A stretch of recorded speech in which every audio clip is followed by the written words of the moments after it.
काल राजन साळवी यांच्या घरी एसीबीची रेड जवळपास 10 तास यावेळेला चौकशी सुरू होती आणि त्यानंतर आता रत्नागिरी शहरामध्ये या संदर्भातलं बॅनर युद्ध जे म्हणतो किंवा बॅनर वॉर जे आहे ते पाहायला मिळतं।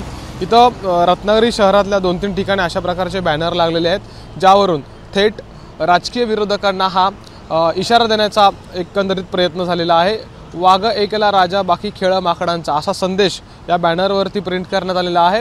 आणि अर्थात राजन साळवी ज्याप्रमाणे म्हणतात की मला कितीही त्रास दिला तरी मी उद्धव ठाकरे यांच्या सोबतच एकनिष्ठ राहणार, तशीच एक ओळ वरती दिसते ज्यामध्ये कितीही त्रास दिला तरी एकच पक्ष असा उल्लेख करण्यात आलेला आहे।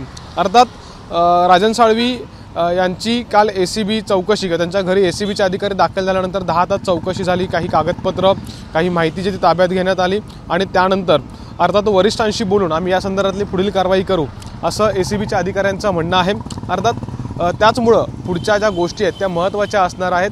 नेमकं एसीबी कारवाईनंतर आता काय घडतं याकडे सर्वांचं लक्ष लागलेलं आहे। पण त्यानंतर हा एक बॅनरबाजीच्या माध्यमातून या एसीबी रेड नंतरचा दुसरा अंक तर सुरू झाला नाही आहे ना आणि एकंदरीत त्याबाबतची चर्चा आता सुरू झालेली आहे। कॅमेरामॅन महबूब शेखसह अमोल मोरे, एबीपी माझा, रत्नागिरी। एबीपी माझा, उघडा डोळे बघा नीट।